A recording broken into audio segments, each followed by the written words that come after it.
Kalau kita berbicara soal bagaimana kehadiran dari Lancelot, Joy, banyak lagi yang kebuka nih. Iya. Kaja, Kaja, Valentina, Eve. kita melupakan Eve dari Hijume. Apakah Eve akan diamankan oleh Hijume terlebih dahulu? Ini sih Valentina kalau misalnya dia mau seberang ada Eve. Atau enggak kalau Valentina. misalnya mau dia Kaja dulu. Kaja bakal diambil tapi ngelepasinnya Eve nanti ya. Dan yes, Gak mau dilepas Nggak mau ternyata. dia. mau ya. Among the plan. Masih menjadi pick yang begitu mahal. Dan ini dia, 100% ban atau pick rate. Ya, Luar biasa ya Eve ini ya berarti ya. hero yang selalu ya menjadi primadona nih untuk di area mid laner. Nah, kemarin aku ngeliat combo yang luar biasa. Apa tuh? Minotaur, Eve, Bane. Ini kayaknya bakal jadi malapetaka. Kalau diamankan oleh Onyx, ini bisa menjadi malapetaka untuk permainan mid game. Atau teamfight besar yang nanti akan dimainkan oleh kedua belah tim. Oh, AOE-nya besar banget ya. Kalau Iya. bawa Minotaur, bawa Bane dari Minion Fury. Nah, tapi dari- jawabannya ada Digi. Oke, Diginya masih available. Tapi untuk kali ini Joy dipegang oleh teman-teman dari EVOS Legends. Berbeda Wah. seperti di game sebelumnya di mana Boots yang selalu mengacak-ngacak backline dari EVOS Legends. Nah ini juga menjadi perhatian kan. Tadi ketika ada match dari Eko dan juga dari Todak. Betul. Oke. Momo berhasil mengacak-acak backline-nya Sanji pakai seorang Joy. Joy. Ini kasusnya sama. Tapi belum tentu bisa terjadi. Tapi potensialnya itu sudah Ada. terlihat. Ada potensi hal tersebut terjadi. Karena memang untuk di game kita yang ketiga kali ini adalah sebuah pertandingan penentuan. Yang dimana kalau misalkan terjadinya comeback pun akan berada anginnya ini di kubu EVOS Legends seharusnya. Apalagi dengan mood yang dibawakan oleh Dlar. Dan kali ini dengan Frederick juga sebagai pick yang begitu powerful. Tapi, ini ada tapinya nih Ranger Mas. Apa tuh? Kaja yang diamankan oleh Keyboy.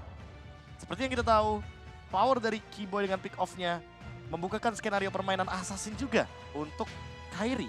That's why kenapa aku bilang Kaja. Tadi aku concernnya adalah kalau kiri itu akan first pick-nya apa, Kaden itu akan ngebuka Melissa terlebih dahulu. That's why aku tadi mention ke arah Kaja. Tapi ternyata karena mungkin problemnya adalah Kaja. Melissa yang nggak di-pick terlebih dahulu. Jadi sangat power banget di tangan dari pasukan Oni. Oke. Dan satu pilihan terakhir di fase pick yang pertama ternyata Beatrix. Gold laner untuk seorang Brands dari EVOS Legends. Tapi yang aku penasaran ya, Fredrin menjadi prioritas di fase pick yang pertama tadi. Oke. Sedangkan Kaja masih available untuk diambil juga sebagai satu counter. Dan bahkan Dari sekarang Franco-nya aja masih ada. Iya, Franco masih untuk available. Dreams atau jangan-jangan kita nanti akan menyaksikan kembali satu buah Digi karena untuk escape mechanism dari real world manipulation Ya, itu memerlukan sekali time journey. oke. Ini akan dijawab di fase ban yang kedua. Untuk kali ini EVOS Legends masih belum ada jungler dan juga sesosok XP laner di tangan Onyx. Itu dia. Iya. Yang harus cukup Waspadai. diperhatikan dan Hayabusa waspadai sih. adalah Hayabusa untuk Hayabusa untuk Kairi sih kalau menurut aku. Oh, Smash-nya juga bakal ngerepotin. karena backline-nya ini loh Hmm. yang mungkin harus diperhatikan. Kalau misalnya Boots termakan dengan adanya Yuzong, Oke. ini mungkin bisa menjadi sebuah keuntungan dari para pasukan dari tim EVOS. Aku malah mikir Yuzongnya bisa jadi amankan oleh Boots nantinya. Ya mungkin jadi sebuah Karena- keuntungan menurut aku. Iya, karena Joy-nya juga udah di-secure duluan di fase awal bagi teman-teman dari EVOS Legends. Dan Farsha kali ini di-ban, jadi Hijume benar-benar disisakan hero-hero yang sepertinya atau setidaknya akan memiliki efek seperti Faramis tadi. Hanya saja berbeda sekarang. Kita melihat Yves yang dimana ketika berhadapan dengan Faramis dia akan sangat diuntungkan sekali. Karena slow effect-nya kan berkelanjutan. Damage per second-nya nggak bisa langsung tiba-tiba berhenti atau sudah hilang begitu saja. Dan Yuzong ternyata Yuzong. banning terakhir dari EVOS Legends di fase ban yang kedua. Dan apakah Onyx masih akan mengantisipasi hero-hero yang punya burst damage besar? Mengingat sejauh ini Farsha yang dihilangkan itu bagus banget, membuat Melissanya akan semakin bebas. Tapi ya, satu ban terakhir menuju ke arah Atlas. Itu pinter banget sih menurut aku. Ya, oke. Notabene-nya, ini Purify akan di tangan dari Eve.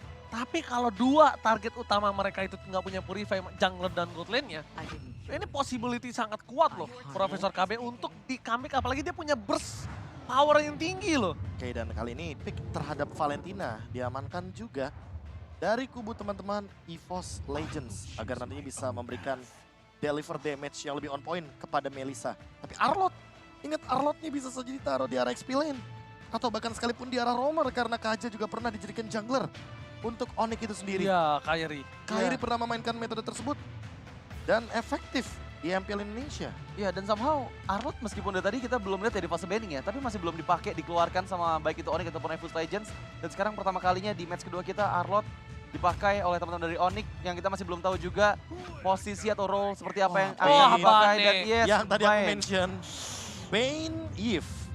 Kita akan melihat bagaimana combo real world manipulation dan deadly catch. Apakah akan ada Digi sebagai salah satu penyelamatnya?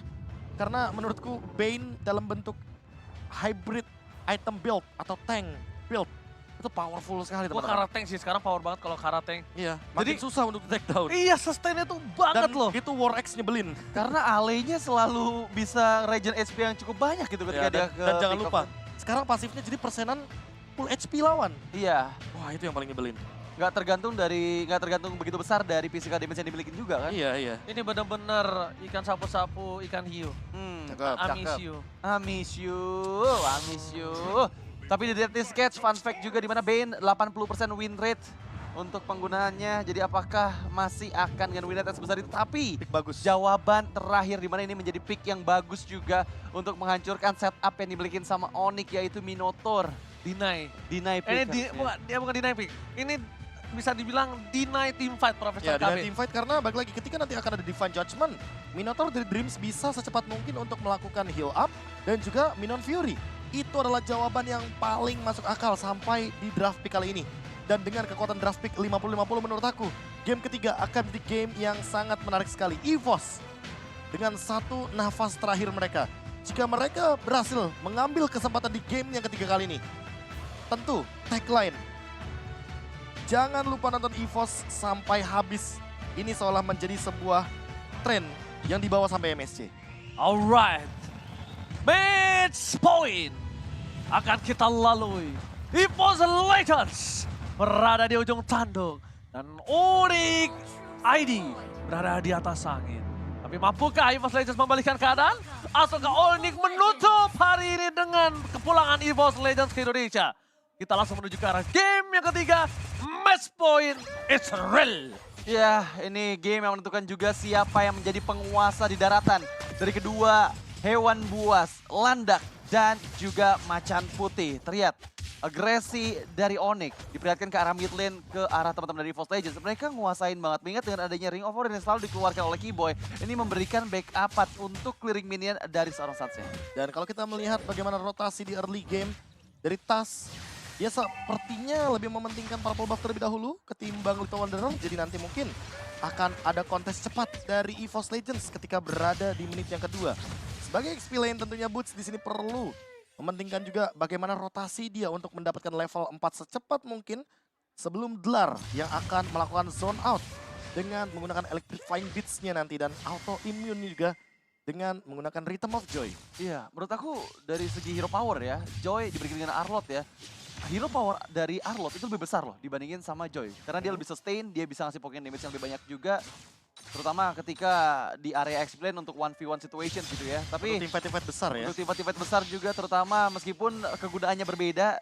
Tapi inisiasi sepertinya dimulai oleh Kairi yang coba memberikan backupan ke area gold lane. Branch-nya terus-menerus diberikan pressure dan bahkan lihat models yang connect membuat Branch nggak berani keluar dari area outer turret-nya. Jadi kayak nggak nyaman ya farmingnya ya. Dan Iya. bahkan lasitnya pun diamankan oleh cewek dengan menggunakan models yang begitu on point.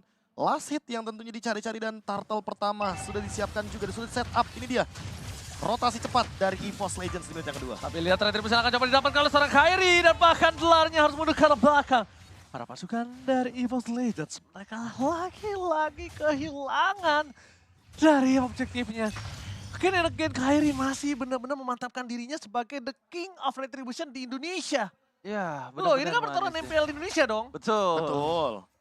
Benar-benar manis banget ya lagi-lagi ya. Tapi Iya. dengan membawa band Deadly Cats sama Retribution itu emang benar-benar bisa mendapatkan kontes objektif lebih nyaman sih. Ya, ya. knockback evac-nya juga jangan lupakan bahwa di sini Tas menggunakan Fredrin hero yang benar-benar mengandalkan kakinya sendiri ya kan. Jadi kalau misalkan terkena efek stun, terkena efek knockback, dia sudah pasti akan terganggu sekali. Ya. Dan beda dengan Dreams yang dimana dia memiliki Minion Fury dan dia punya Immune Evac, yang tentunya nanti akan membuat bagaimana durability daripada EVOS Legends ini sangat bergantung kepada favor ROM item yang akan dimiliki oleh Dreams. Lihat, Tas akan berada di depan sana, mencoba untuk menangkap seorang Bus, akan terperangkap begitu saja. Tapi Bus di depan sana masih coba untuk bertahan, dan ternyata damage terlalu sakit, flicker bahkan harus digunakan. Tidak ada yang berani lebih masuk lagi, karena Press Ward pun nggak cukup tadi harusnya. Press Ward pun nggak cukup. Dreams, dari bottom lane, dia langsung mengamuk, ini dia. Sapi dari Boots. Sapi dari Dreams.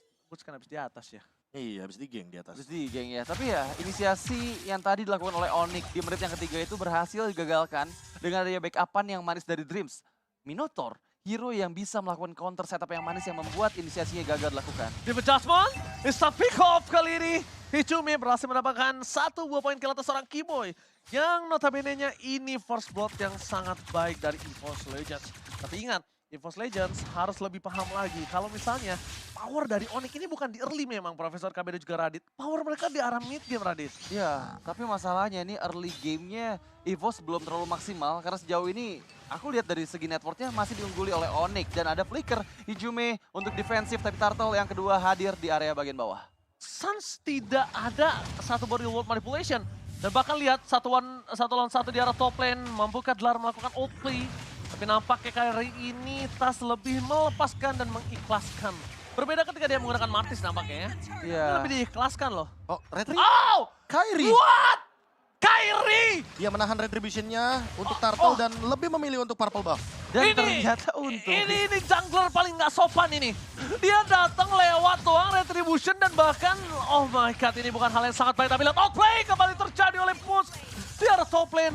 Akhirnya berhasil ditutup oleh kematian dari seorang Boots. Ini adalah hal yang sangat mahal. Oh, di-cancel. Diambil ke arah depan, di-cancel begitu saja. Nominon kali ini Fury nggak ada dan Dreams benar-benar berada di posisi yang tidak diunggulkan. Karena suppress Profesor, kembali lagi suppressnya. Itu ngedeny semua skill effect dan Dreams tidak dikasih pulang. Lihat, bahkan remote manipulation dan flicker pun digunakan, tapi Suns masih menutup hal tersebut. Point kill yang begitu mahal dan ini turret yang begitu mahal juga untuknya. Dari segi Onyx, kali ini harus melakukan sedikit defense. Tapi gue mau nanya sesuatu sih karena itu juga Profesor KB. Apalagi Profesor KB lebih tepatnya. Suns ini memang lebih suka gitu ya, recall di saat lagi yang tegang-tegang dan juga bisa tumbang ya. Emang gitu ya, Be? Emang kesukaannya di situ ya? Sebenarnya dulu nggak kayak gitu. Nah, tapi Kayaknya sekarang ini- tuh emang lebih suka dibunuh di saat recall ya. benar-benar. Dan ini kayaknya masukan dari Onyx Adi juga ya. Soalnya ini menurut aku Meningkatkan adrenalin rush gak sih? meningkatkan adrenalin rush, tapi kalau misalnya kamu bermain nanti di arah semifinal atau grand final seperti ini berbahaya. Karena kan kita babak knockout. Setuju. Menurut aku itu mungkin bisa lebih diperhatikan ya. Iya nggak sih, Dit? Iyalah, cuman ya sekali lagi mereka ada di posisi yang diuntungkan, jadi mau nggak mau mereka bisa ngakuin aja. Tapi Minion Fury, keluarkan dari Dreams, cuma dari World Patience, tapi Kairi berhasil di pick up, terjebak Dreams di Divine Jasper, menarik seorang Dreams ke arah kematian, tapi Dlar datang dari belakang, belum ada follow up damage yang cukup maksimal, masih bisa digocek gitu aja, di recall aja. Itu dia yang gue tanya. Emang demen banget dia tuh berada di arah yang tidak aman gitu loh. Deg-degannya dapet tau gak, lebih suka. Kan orang yang kadang suka ada yang deg-degan, suka ada yang main santai. Ya kan, mainnya ada yang suka santai, ada yang suka deg-degan kan. Ya tergantung situasi Tergantung soalnya. Karena situasinya, balik suka lagi tadi seperti apa. terlalu banyak source skill untuk Kairi gak sih? Terlalu all in. Makanya mungkin ketika Dlar join team fight, ya udah cuma satu ultimate. Jadi tidak begitu berpengaruh untuk Suns. Jadi dia ya udah nggak begitu takut juga, tidak mengeluarkan apapun untuk melakukan defense. Oke, cewek tidak tersentuh sama sekali di sini posisinya dan farmingannya fully banget. Dia tidak bisa dihentikan kalau secara tidak langsung. Dan bahkan di sana all in terhadap seorang Keyboy. Nampaknya juga tidak berhasil. Keyboy masih selamat, Turtle didapatkan. Aku nggak tahu gimana cara ngitung keuntungan Onyx atas satu move yang diberikan oleh Oke, EVOS. kalau mau dihitung berarti lihat bagaimana cara melakukan push dari Onyx di mid lane. Bagaimana setupnya nanti yang tentunya dari Keyboy dia ready dengan Flicker dan juga Divine Judgment. Siapa target utamanya? Karena Dreams juga sudah tidak memiliki lagi tadi bagian dari all in-nya ke arah Keyboy. Dan tinggal kita lihat apakah Hijume akan mendapatkan ultimate yang bagus dari IMU. Karena semuanya ready nih di arah mid lane. Kalau dari kubu Onyx. Oke, kubu Onyx ini fully sampai utility flickernya semua ready. Di sisi kanan ada Brans, ada Hijume yang masih belum siap. Tapi lihat, dari seorang Kairi, dia nggak peduli, dia akan dengan sangat nge-spam ikan sapu-sapu yang dia miliki, deadly catch-nya. Dia nggak mau ditahan, karena ini pertama cooldown cepat, dia jarang team fight. Kedua, sekalipun dia team fight, memang dari deadly catch-nya itu di arah crowd control, Profesor. Dan lihat, memang bukan ini damage ya. Keyboy bener-bener ngejalanin macro play ketika ceweknya berada di lane tersebut. Dia dari tadi stay di atas dengan memberikan ancaman karena ada flicker dan juga divine judgment. Tapi di sisi lainnya ini ceweknya bakal free banget untuk melakukan farming di area top lane Udah juga. ada Daze kali ini terjadi dan bahkan Final Slam Dreams harus tumbang. Tas akan menjadi korban yang selanjutnya. Divine judgment di sound point. 2 poin kill kembali terjadi. Surprise attack Bapak Ibu. Membuat seorang Boots masih coba untuk menggawangi seorang Gelar agar tidak masuk ke lebih dalam lagi. Dan Pras dan juga Sans yang sebelumnya bertemu dan satu tim di Kamboja. Kali ini mereka harus bertatapan langsung. Rico, tas, Ribut Koordinat kembali dikeluarkan oleh dua pemain dari Onyx. Sans featuring Keyboy. Wow, beradu recall di sana meskipun kali ini Tas coba untuk di follow up Keyboy maju ke bagian depan, belum ada defense judgment dan masuk dari area belakang. Tapi Deadly Cats once again mengikis sedikit demi sedikit start yang dibelikan sama EVOS Legends. Di spam loh dari tadi. Iya, setiap ada Deadly Cats langsung ke turret. Tower.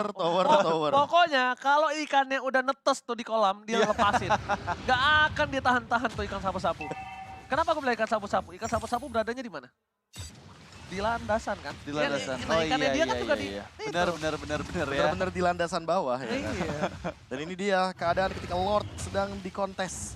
Tas kali ini betul-betul harus try hard sekali untuk melakukan setup. Apalagi dengan kehadiran dari Dreams yang memiliki flicker. Minion Fury mungkin bisa menjadi jawaban karena tentunya akan mengganggu dengan efek dari knock up airborne. Iya. Oke, Dreams punya flicker ya. Itu yang harus dipertimbangkan ya tidak ya. Tapi defense judgment kembali terjadi. All in terhadap seorang Keyboy. Nice. Maka coba didapatkan begitu saja. Fokus permainan dari para EVOS kali ini mereka mencoba untuk men-take over Lord. Karena tidak ada lagi Keyboy. Dan Renner Apathy from Brands. Dia taruh depan badan nama Sans. Mungkin apakah dia tahu ini adalah damage yang masih belum cukup ya. Tapi lihat Lar akan menyelesaikan tugas dari seorang Brands. Masih ada Renner Apathy dan spray down from the biru. 1 point kill didapatkan. Dan bahkan itu dia Deadly Cats. Ikan sapu-sapu, ikan you, I love you. Berhasil membuat para pasukan dari EVOS kehilangan 2 playernya. Brands menjadi korban ketiga kah. Tapi Tas terlalu dalam. Tas gak bisa lagi dibendung. Defense judgment. Divine judgment. Membuat seorang Tas tenggelam di laut Lane of Dawn dan membuat Tas dihukum di depan para pasukan Sang Raja Langit. Ya, terpanis dengan beberapa member yang tadi sudah hadir kembali di area Lord. Yang pertama, yang bahkan kali ini nggak akan ada lagi kontes dari EVOS Legends. Ini benar-benar keuntungan, di mana tadi 3 player terpick off dari EVOS Legends secara bergantian. Dimulai dari Hijum yang masuk ke dalam teritorial dari Onyx, di mana di sana udah ada cewek yang nggak kedeteksi sama sekali. Kita bisa lihat dari replaynya sesaat lagi. Ya, kalau kita berbicara cewek sempat tertangkap sebenarnya di instant replay. Iya. Dan hal tersebut dikarenakan spray dari Virus Passion dan juga Minion Fury yang begitu on point. Brands pegang posisinya sebenarnya, tapi buying time yang dilakukan Kairi karena balik lagi dia memiliki Deadly Catch. Cooldown yang begitu cepat, pasif yang begitu mematikan. Apalagi nih pasifnya menuju target yang HP-nya, full HP-nya begitu tinggi. Fredrin yang sudah bisa dipastikan ini akan menimbulkan efek damage yang sangat amat luar biasa. Ya, itu bakal damage yang masuk bakal luar biasa banget. Dan sekarang dengan Lord yang pertama ini chance yang besar untuk Onyx. Yang mereka bisa untuk maksimalin mengingat dengan dia flicker dan juga defense judgment yang available dari Keyboy. Siapapun bisa terkena pick off powernya. Iya, dan kalau kita melihat bagaimana Keyboy dengan kehadirannya, ini benar-benar dari tadi ya, dia tuh jadi bait bisa, tapi Ya. jadi pedangnya Onyx juga bisa gitu loh. Ya, so always ya, dia selalu buka badan di depan dan ya dia ready banget dengan adanya conceal, flicker, serta defense judgment. Jadi siapapun player yang kena itu bakal bisa langsung di pick off. Tapi lihat lagi-lagi Deadly Wah, Cats selalu digunakan berulang kali ke arah turret. Spam terus, keluarin terus ikannya. Nggak boleh sampai nih akuarium penuh. Nggak ada urusan. Tapi kali ini masih dengan super minion kah? Oh tidak, untungnya. Untungnya tidak dengan super minion. Tapi udah punya satu glowing one, ini berbahaya buat Tas itu sendiri. Sebenarnya dengan slow effect yang berkelanjutan ya, tentu di sini Tas akan sangat-sangat dirugikan kecuali kalau Tas ini save dash-nya untuk escape. Kalau seandainya dia sedikit bermain ofensif aja, tentu udah pasti Sans bakal bisa dihajar. Defense Judgment udah bisa standby loh. Ini jangan sampai berkelanjutan. Kenapa? Karena dari impact 1 point kill tadi itu bisa berkelanjutan dengan adanya 3 wave yang sedang terdorong. Dan itemnya silakan Radit. Dan kalau kita, item ya, Iya. ini Lagi dan lagi, ini mungkin cukup berbeda karena dia lebih memaksimalkan item-item level 2 nih. Item level 2, Antiquiras baru jadi, tapi untuk Silent Robe-nya belum dijadikan ke arah satu buah Athena Shield. Dan tidak ada item seperti War Axe sepertinya. Tidak ada item penunjang physical damage, full tank item. Full tank item dari Kairi Dari ya. Kairi. Ya, yang kita lihat juga dia benar-benar sustain banget, baru satu kali pick off aja dan selalu deadly cuts-nya ini loh. Ini yang Iya. jadi problem besar karena sedikit demi sedikit setiap ada wave minion di area turret dia langsung Dorong. pergunain, dorong lagi, Dorong. dorong lagi. Lihat pokingan damage di area bottom lane yang udah tersisa sekitar 3/4 SP lagi dan itu akan dimaksimalkan pada saat Lord yang kedua di mana harusnya ini masih menjadi Lord milik Onyx sih. Lane jauhnya di bawah, Iya. Lordnya di atas lagi dan lagi. Selalu aja Lordnya benar-benar berada dalam posisi yang sangat-sangat mengunggulkan winning team condition. Hanya saja berbicara sedikit soal tadi ya, item full tank dari Bane ini tujuannya jelas agar nantinya Brans build ke arah Demon Hunter Sword dan tidak memilih Wind of Nature di dalam komposisi itemnya. Iya, dia bakal kebingungan karena balik lagi, cewek di sini bakal punya physical attack yang begitu powerful semakin lama semakin dalam. Semakin dalam tenggelam. Dan ini dia. Makin lebih tenggelam lagi dengan gold difference yang 9.000 kita lihat. Ini jauh banget loh Radit. Iya, jauh banget di menit yang ke-13, terutama dengan kondisi under dari EVOS Legends. Mereka dipaksa untuk main di dalam base-nya, dan bahkan dengan membawa satu hero high ground saja, yaitu Beatrix di sana untuk clearing minion nanti pada saat wave minion sudah mulai bergerak ke arah base dari EVOS. Apakah mereka mampu mempertahankan Lord yang sudah Didorong enhance kali ini. Dan lagi. meskipun nggak ada minion, ternyata masih tetap di spam terus. Iya, dibilangin aquariumnya nggak boleh penuh. Ini bakal didorong terus dan ketika Lord di arah bawah, ini secara tidak langsung. Tadi yang dilakukan Kairi adalah akan lebih cepat wave-nya. Apalagi kalau dibantu Butch, dia akan lebih cepat. Karena kalau Lordnya di top atau di bottom, itu harus lebih di-clear agar 3 wave secara bersamaan. Tapi kalau Lordnya di mid, kalau bisa tuh ditahan dulu, Bro. Ditahan dulu dan sekarang ini dia 3 lane push dari Onyx. Ketika kita berbicara soal Lord yang sudah hadir juga, Lord yang sudah enhance, Conceal Play pun dibuka. Apakah akan ada Flicker Divine Judgment? Masih menunggu momentum juga. Oke, tapi kita kali lihat di mana di arah bottom lane. Best turret dipecahkan bersama dengan best turret di arah mid yang berbahaya adalah Kivoy. Akankah membuat momen kali ini? Masih coba untuk bertahan, mencari di mana keberadaan dari seorang Brans. Brans sudah mulai terlihat, terdeteksi. Tas ini pun juga bisa di all in. Tapi Apres Sword tidak ada, dan bahkan Divine Judgment dibalikan kembali kanannya karena hidupnya flicker for nothing. Pada Slash dikeluarkan, menuju ke arah seorang kelar, one last hit. Masih ada Vengeance, masih dapat bertahan. Chris Free didapatkan, bahkan tas seorang diri tak peduli apapun yang terjadi di sana akan ditenggelamkan. What are you doing Ijume? Dan ini penjara. Onyx Esports memwipe out EVOS Legends dan bahkan memulangkannya ke Indonesia. Oh my god. Tim Indonesia pertama yang dipulangkan dari match kedua kita